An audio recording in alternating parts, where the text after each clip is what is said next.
Okay, so today I'm going to be demonstrating suctioning, actually 3 types of suctioning. The Ballard suctioning, which is also called the closed suctioning, nasotracheal suctioning, and the tracheal suctioning. Okay, so there are also suctioning of the oropharynx and the nasopharynx, which we're not going to be discussing today, but that's for a patient that's able to cough up the secretions from their airway, and then you just need to go through their nose or through their oral cavity just to assist them to get them out. Okay, but that would not be going down into the trachea. Today we're talking about a deep suctioning, which is down into the patient's trachea. Okay, so for that reason, again, suctioning can remove mucus from the airways from a patient that's unable, if they don't have a good cough and they're not able to cough it up themselves, which of course you do want to encourage that first of all if your patient can bring it up on their own. Sometimes patients cannot, and that's when we do need to suction the patient to assist them with that. So it not only pulls out the mucus from their airways, it also pulls out the oxygen. Okay, so that's one thing you need to keep in mind, is that your patient is at risk for hypoxia. All right, so for that reason you need to pre-oxygenate them before, and you also need to hyperoxygenate them after the procedure, and you need to keep an eye on their pulse ox to make sure that they are not desaturating to a dangerous level. Okay. It's also going to stimulate their cough reflex, so it also may trigger some pain for your patient, so you also want to offer pain medication prior to the procedure. Also causes anxiety because, again, because of the hypoxia, patients feel like they can't catch their breath, can't breathe, so you just need to make sure that you're reassuring your patient, explaining the procedure, and just letting them know what to expect. This is a sterile procedure, again, because you're actually going down into the patient's trachea. You are also at risk for exposure to the patient's secretions, to their mucus. So for that reason, you're going to be wearing possibly a gown, mask, goggles, and gloves to decrease the risk of contamination to yourself. So again, the risks for your patient are hypoxia, infection, and that's why we're using sterile technique, tracheal tissue damage, and the one thing we're going to do to decrease that is whenever you're going down into the patient's trachea, this carina right here is where it branches off into your lungs. Okay, so when you're passing the tube down into the trachea, you're going to meet resistance, and at that point that's when the patient's going to cough. But when you hit that resistance, you're up against that carina. All right, so before we start to suction, you're going to make sure you pull back the catheter 1 to 2 centimeters before applying suction. You don't want to take a biopsy of this area. Okay, so you're hitting resistance, pulling back 1 to 2 centimeters, and then applying suction, so you're avoiding that carina. Okay. Another risk to your patient is dysrhythmias, and lastly is atelectasis. Okay, so you do need, again, for all these reasons, you're assessing your patient prior, during, and after the procedure, checking their pulse ox, making sure you're hyperoxygenating them before and after. You do want to limit the time that you're suctioning.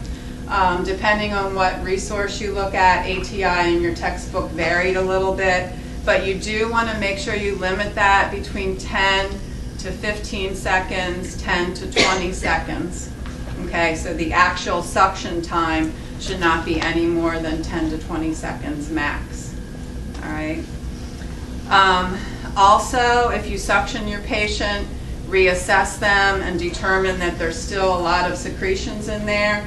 If you do need to go down again, Again, depending on the resource that you look at, you don't want to make any more than 2 to 3 passes. Okay, 3 would be the maximum. And then you would want to make sure that you just give your patient some time to rest. If after 3 times going down, the patient hasn't gotten rid of all those secretions, would you do the procedure again later? Later. Or would you just do it? So later? You would want to do later. 3 passes maximum. Okay. Then. Okay. Also, when you're setting the suction on your suction device, anywhere from 80 to 150 millimeters of mercury, okay, for the suction pressure. And if you are going to make another pass, you want to make sure you're waiting at least 1 minute in between. Okay, so suction pressure is anywhere from 80 to 150 millimeters of mercury. 2 to 3 passes. You're limiting the suction time to 10 to 20 seconds. And if you are going to make multiple passes, you're waiting at least a minute in between, assessing your patient, making sure that their pulse ox is coming up, making sure that they're not desaturating too low. Okay? All right, so first thing I want to talk about is the closed suctioning or the Ballard suctioning. This patient would be on a mechanical ventilator, and the mechanical ventilator and the suction is either hooked up to an endotracheal tube or it would be hooked up to the patient's trach tube. All right. This type of closed suctioning or the Ballard suctioning, this catheter is enclosed in a plastic sheath, so you really don't have to worry about the sterility of it because this plastic sheath maintains the sterility of your catheter. The only thing you need to worry about, and again, as far as PPE, it pretty much contains all the secretions, so you really don't have to worry about the goggles, the mask, the gown. You would want to make sure you are wearing gloves though. Okay? So patient would be on a mechanical ventilator. This would already be attached. ATI said that these are in place for 24 hours, but some of the clinical instructors I talked to said they can stay on for up to a week. So I think it probably depends on your facility and what the policy is, okay? So they're on for a period of time and then they're used repeatedly and then changed whenever the policy says for that, okay? So again, I checked my doctor's order. I would want to hook my patient up to the pulse ox, let them know that I'm going to be suctioning them, offer some pain medication for them. If they need any pain medication, I'm going to pre-medicate them and then come back in a little bit to do the suctioning procedure. Patient should at least be in a semi-Fowler's position, okay? Have them on a pulse ox. As far as some pre-procedure assessments, you could listen to some lung sounds.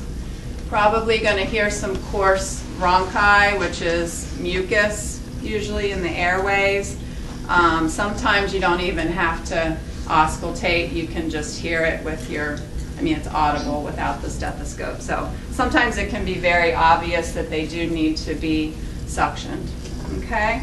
So what I am going to do is I'm going to push the hyperventilate button on my ventilator, again, to pre-oxygenate them.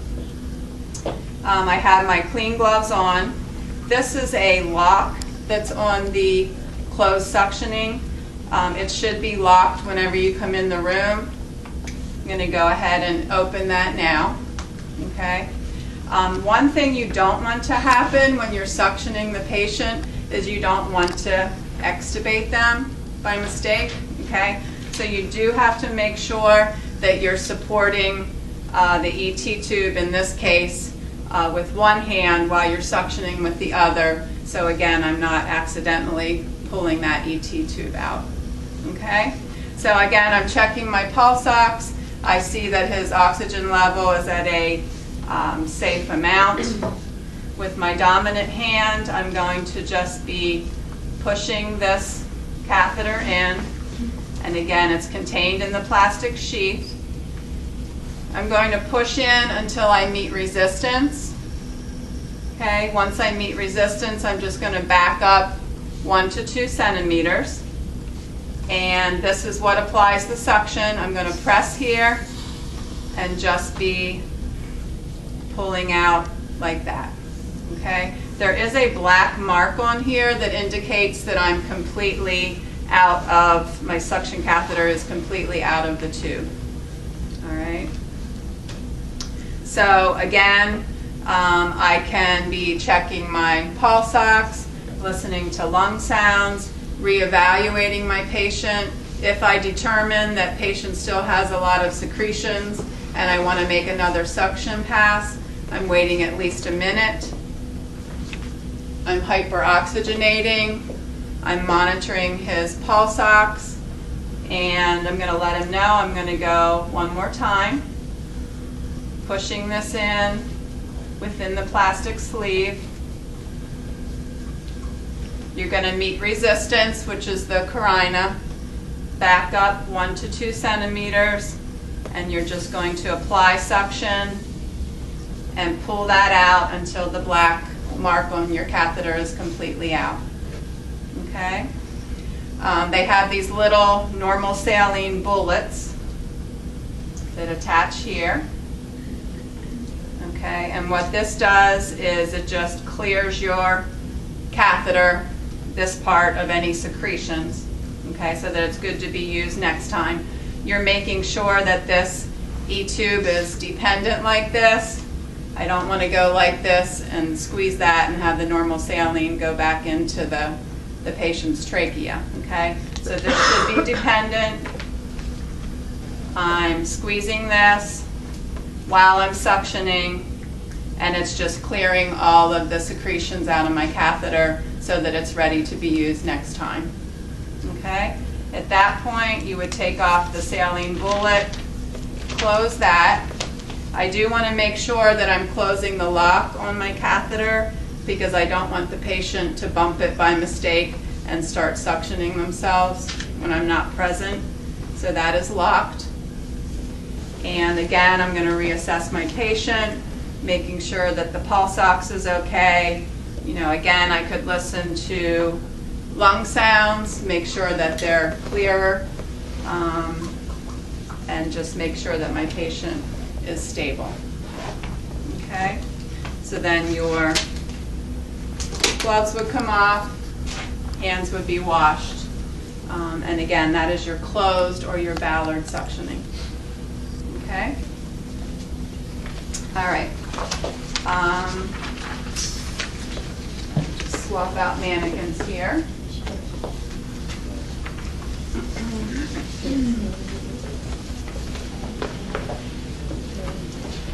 Okay, so the next thing I want to talk about is nasotracheal suctioning.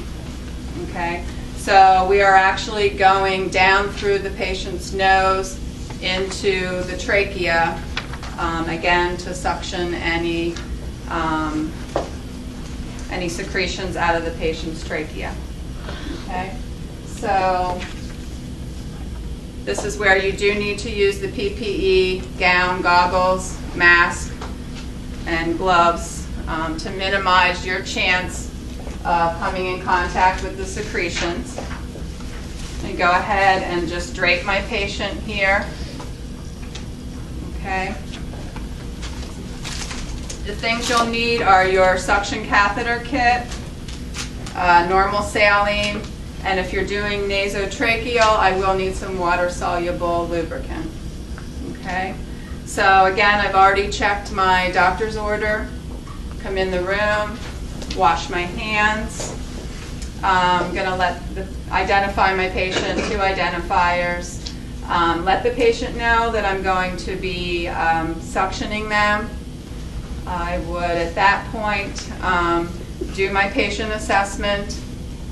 I'm going to go ahead and just put some clean gloves on Hook them up to a pulse ox and check their O2 saturation. Again, listening to lung sounds and probably hearing some coarse rhonchi that indicates patient may need some assistance with suctioning to get those secretions out. Had my patient in a semi-Fowler's position. We're saying that this patient is on a simple face mask. We'll say 5 liters. All right. So especially if I'm looking at my pulse ox and it's down in the low 90s, okay, or lower, I'm just going to pre-oxygenate them by turning their existing oxygen up a little bit. Again, just checking the pulse ox, making sure that it's coming up to a safe level, because as soon as I start to suction him, he's going to desaturate. Okay? So I've checked all that. I would need to go ahead with this one and turn my suctioning on. Okay, so again, the range is 80 to 150 millimeters of mercury. I already had that preset. Go ahead and check it with my glove on and make sure that it's good to go. Okay. I'm going to put the railing down on my side here. And we're all set there. Okay. At this point, as long as my oxygen level is up, I'm going to remove this, and I'm just going to kind of have it blow by so that my patient is still getting some oxygen. I'm going to leave the pulse ox on so that I continuously can monitor that. All right. I'm going to take these clean gloves off right now, wash my hands, and I'm going to get ready to do my sterile procedure. I'm going to open up my catheter kit here.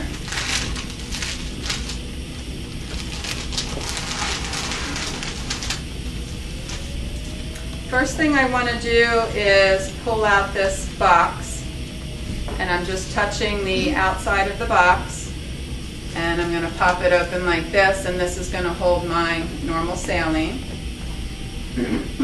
Again, checking date, time, initialing and dating this, and it's good for 24 hours. I'm going to add some of this to my container there. The other thing I need to do is prepare my lubrication. And again, this is just some water-soluble lubricant. And I'm going to use this part of my sterile package to put my lubrication on.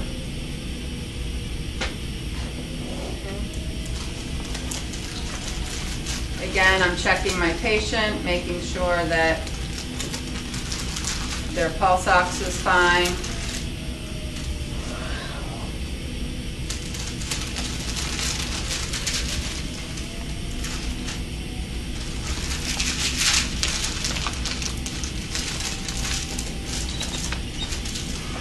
Now, these are not the nice sterile gloves that you guys had to do your dressing changes with. They're kind of laying in here in a ball, so we're just doing the best we can.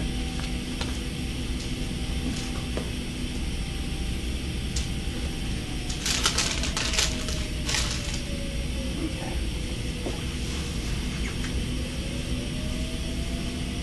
It's even hard to tell. They're laying on top of each other, so it's hard to tell which way they're oriented.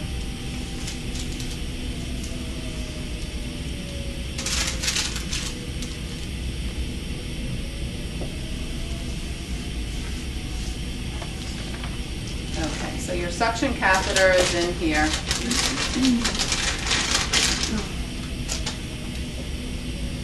When you're doing this procedure, at some point, you're only going to have one sterile hand. Okay, sterile hand is usually your dominant hand, okay, which I have the catheter in that one. This one is going to have to, be controlling and touching this catheter when I hook it up, okay? Again, I have a foot if I need to move my table at all. All right, so this hand's now contaminated. I'm going to hook that to my suction. Okay, and I'm going to test my catheter, make sure that it's working. I'm going to lubricate the tip of my catheter. Okay, and I'm going to let the patient know that I'm going to be suctioning them at this point. Going to go into the patient's nares. Okay, you are not suctioning, that's not going to let me. You are not suctioning on the way in, okay? And this is what creates the suction. Okay, your thumb. So when your thumb is on there, it's suctioning. When your thumb is off, it's not suctioning. Okay? So once you've tested it, I've lubricated it, your thumb should be off the suction at this point. I'm not suctioning on the way in. And I'm going to just advance this catheter. It's usually 14 to 20 centimeters, and your catheter is marked on here, okay? But when you reach that carina, patient is going to start to gag and cough, okay? That's when you want to pull back on the catheter 1 to 2 centimeters, and then I'm going to intermittently apply the suction while I'm rotating the catheter and pulling it out, okay? So I went down to my 20, patient's coughing, gagging, okay? Back up 1 to 2 centimeters, and I'm intermittently applying suction while I'm rotating and pulling out. Okay, then I'm going to clear my catheter of the secretions. I'm going to go ahead and wrap this to keep it sterile. I still have this hand now. Again, I'm checking my pulse ox. I can reapply my oxygen, okay, hyperoxygenating, because now my O2 sats have dropped. I'm going to wait at least a minute in between, and I'm assessing my patient. I can still tell that they sound like they're a little junky, still have some more secretions in there. As long as I've waited a minute and my pulse ox looks like it's up to a safe level, I'm going to take this, again, my oxygen, and you're just kind of keeping it blow by, so hopefully your patient's still getting some of that, okay? And I'm going to make a second pass now. So no suction on the way in. You can also re-lubricate if you feel like you need to. Okay. No suction on the way in. Advancing it 14 to 20 centimeters. I meet resistance. Patient starts coughing, gagging. I back up 1 to 2 centimeters, and I'm intermittently applying suction on the way out as I'm rotating this catheter. Should not last more than my 10 to 20 seconds. Clearing the catheter then of all my secretions. Okay. At that point, again, I would reapply my oxygen, check my pulse ox, make sure my O2 sat is coming up, assess my patient. According to, I don't know if it was ATI or your book, you could make a third pass if you feel that it's necessary. Okay? So we're going to say this patient is fine now. All right, so his O2 sat is back up. I don't have to do any more suctioning at this point. I'm going to take off my catheter and just ball that up in there. This would go in the trash. I would reapply the oxygen and turn my oxygen back down to my preset order. We said it was 5 liters, simple face mask. Again, I could reassess the patient's lungs and hopefully no more coarse bronchi, and the O2 sat is at a safe level at this point. Okay? Things that you would want to document would be how many suction passes you made, if you had to suction them 2 to 3 times. The secretions that you received, you really wouldn't be able to measure them because they're mixed with your saline. You can probably just use scant, small, moderate, copious amounts to describe the quantity you obtained. And then describe the secretions. Were they thin yellow? Were they thick green? Okay. Your patient's assessment, the lung sounds, the pulse ox, and how your patient tolerated the procedure. Okay. So that would be the nasotracheal. The only difference between nasotracheal and tracheal, swap this out.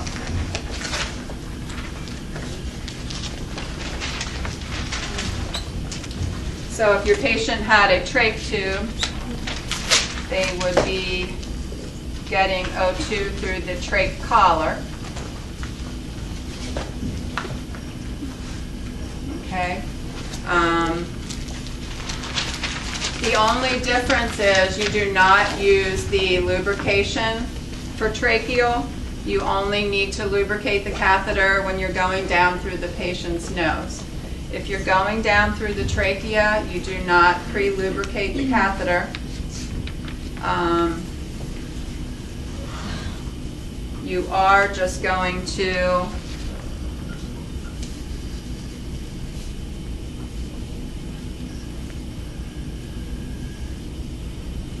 dip your catheter in the saline to check the suction, and that is supposed to lubricate your catheter prior to the tracheal suctioning. So that is the one difference, is no lubrication. The other difference is I'm starting a lot closer to the trachea. I'm not starting at the nose, I'm starting in the trach itself, so I don't have to push my catheter down as far. There's not as far to go. Okay? So again, everything else is the same. You know, you're still going to have the order, you're setting your patient up in semi-Fowlers, offering the pain medication, doing your pre-assessment, checking the pulse ox, checking the lung sounds. Patient has a trach collar, you can just hyperoxygenate with that, making sure that your pulse ox is up to an appropriate level. Okay, when it is, just going to have this on blow by, but make sure it's out of the way so you're not contaminating your catheter. Okay, again, I'm going to check my catheter, and this also lubricates it as well. All right, so once my pulse ox is okay, I'm just going to be inserting this through the trach tube again until I meet resistance. Once I meet resistance, and again, patient will be coughing, back up 1 to 2 centimeters, and then intermittently applying the suction while rotating the catheter. Okay, clear the catheter of secretions. Again, I can kind of protect it in this hand because this hand needs to stay sterile. My catheter needs to stay sterile. I still have this hand free to apply the oxygen, looking at my pulse ox, waiting at least a minute, reassessing. If I find the need to suction again, just keeping that at blow by, lubricating my catheter, letting the patient know I'm going to be suctioning again, going in a shorter distance until I meet resistance, backing up 1 to 2 centimeters, intermittently rotating and suctioning the catheter on the way out, clearing the catheter of secretions, and reapplying my oxygen. Okay? And then just always make sure that you're resetting your oxygen to the prior order. Okay? So those are the 3 types of suctioning. Closed and Ballard is always on a patient that's hooked to a ventilator, either through the trachea or through an ET tube. Okay? And nasotracheal through the nares into the tracheal, or tracheal, which is down through a trach tube. And again, the difference between nasotracheal and tracheal is with the nasotracheal, you need to use the water-soluble lubricant prior to inserting in the nose. And when you're doing tracheal, you're just not having to advance the catheter as far because you're starting a lot closer to the tracheal, or to the trachea.